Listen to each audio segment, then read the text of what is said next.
Olá, bom dia, boa tarde, boa noite, a paz do Senhor a todos os amados irmãos e irmãs em Cristo Jesus. Sejam bem-vindos à Escola Bíblica Dominical. Vamos iniciar os trabalhos com uma oração? Pai Santo, Pai Bendito, que a Tua Palavra venha habitar poderosamente em nossos corações e que as nossas vidas venham ter o transbordar do Teu Espírito. O Senhor nos lavou pela água regeneradora e restauradora do Teu Espírito. Fale conosco por meio das aulas e fica conosco. Venha o Teu reino, esteja presente em nossas vidas. No nome santo de Jesus. Amém.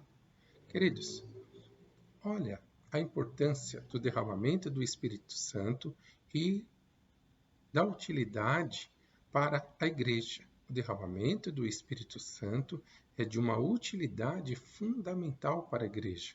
Nós vemos isso lá em Isaías, capítulo 44, versículo 3. Porque derramarei água sobre o sedento e torrentes sobre a terra seca. Derramarei o meu Espírito sobre a tua posteridade e a minha bênção sobre os teus descendentes. Que tremendo, né? Vamos ver algo muito importante. Só a voz de Deus satisfaz. Só a voz de Deus é tremenda. Ela é poderosa. Ela é cheia de majestade. Só a voz de Deus faz tremer o deserto, despede as chamas de fogo, despedaça os cedros do Líbano. Só ela pode atingir o seu espírito e trazer quebrantamento. E a voz de Deus vem por meio da palavra dele, né? Existe um significado muito importante em dois textos bíblicos. Em Colossenses, capítulo 3, versículo 16. Habita em vós ricamente a palavra de Cristo. Em Efésios 5,18. Enchei-vos do Espírito Santo. A Bíblia usa diversos símbolos para caracterizar a pessoa e a obra do Espírito Santo, tais como a pomba, o sopro, o vento, o hálito, o óleo, o fogo, o orvalho e a água. Então, habita ricamente a palavra de Deus em seu coração e enchei-vos do Espírito Santo. Então, a água é necessária para a vida.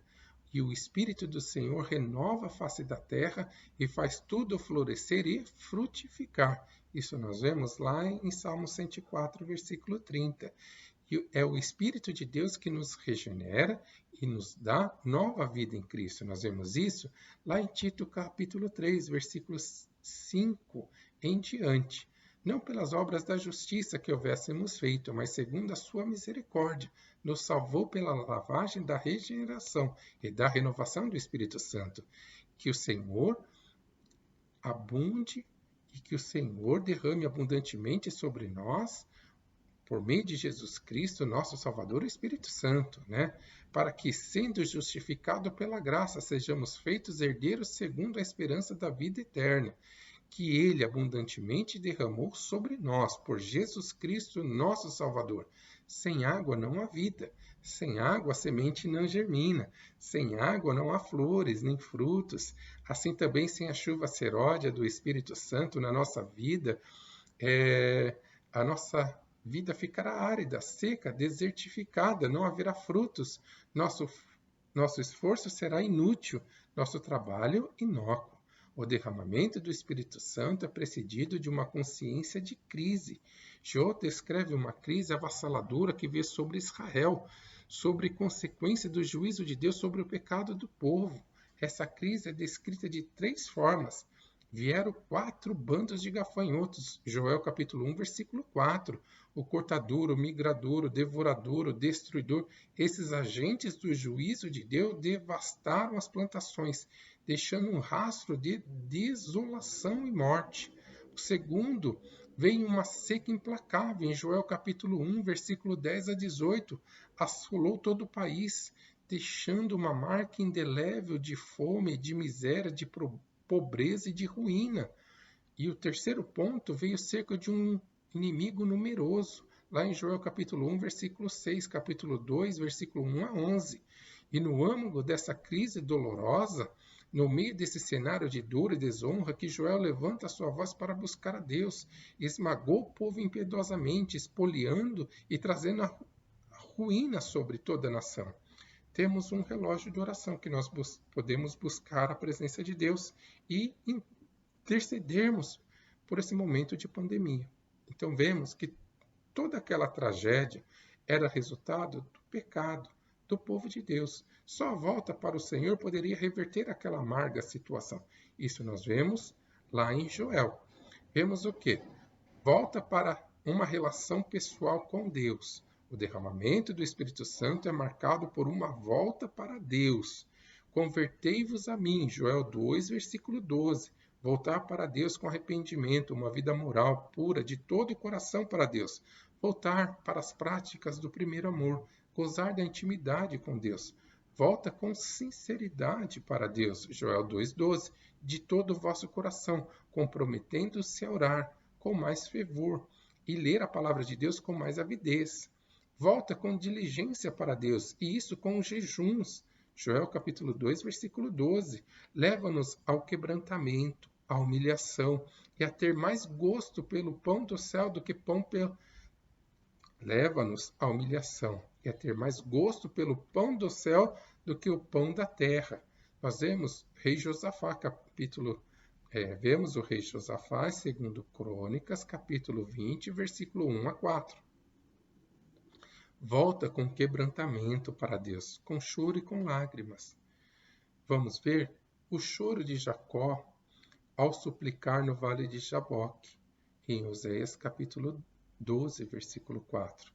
Davi chorou ao ver sua família sendo saqueada pelo inimigo lá em Ziclac, 1 Samuel capítulo 30, versículo 4. Olha a importância de orarmos e buscarmos em prol de uma vida. Deus pode transformar a situação. Né?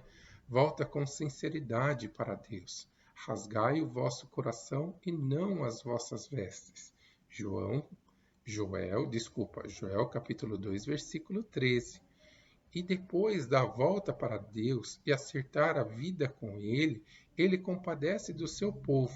Então nós vamos verificar lá em Joel capítulo 2, versículo 19 e seguintes, algo muito interessante.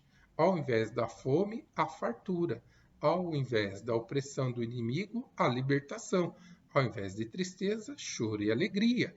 Ao invés da seca, abundante chuva. Ao invés do prejuízo, a restituição. Ao invés da vergonha, o quê? Louvor. Ao invés da lamentação e solidão, a plena consciência da plena presença de Deus na vida das pessoas. Os céus podem fender-se. Isaías 64, versículo 1.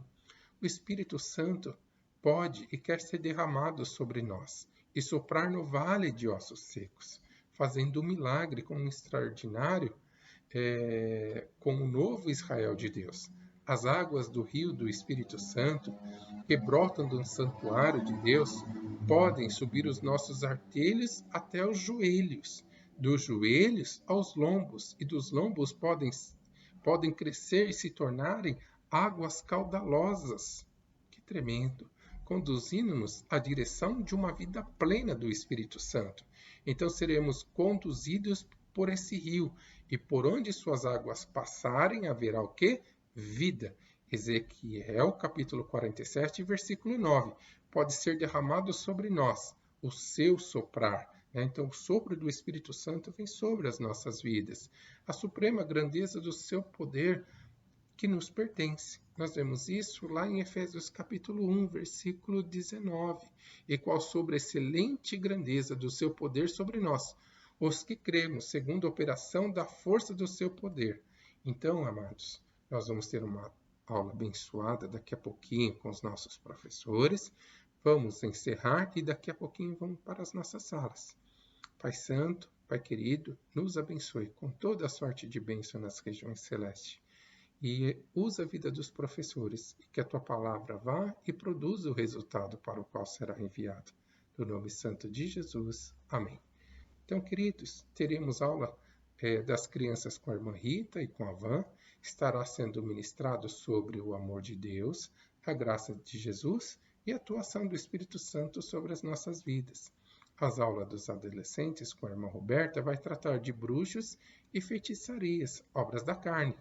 A aula dos jovens, teremos aula com o irmão Denis, que vai ministrar sobre os ventos contrários na vida do crente, nas áreas da vida, como religião, sexual, social e alimentação. Teremos um estudo muito gostoso sobre Gálatas capítulo 5, versículo 19 a 21, obras do fruto da carne. E teremos aula dos adultos, homens e mulheres, uma única sala, acerca do batismo com o Espírito Santo. Que Deus te abençoe, uma boa aula. Pega o seu caderninho, pega a sua Bíblia, pega a sua caneta, pega o seu marca-texto e que a palavra de Deus possa encontrar guarida no teu coração de uma forma linda, muito especial. Que Deus te abençoe. Em nome de Jesus. Amém.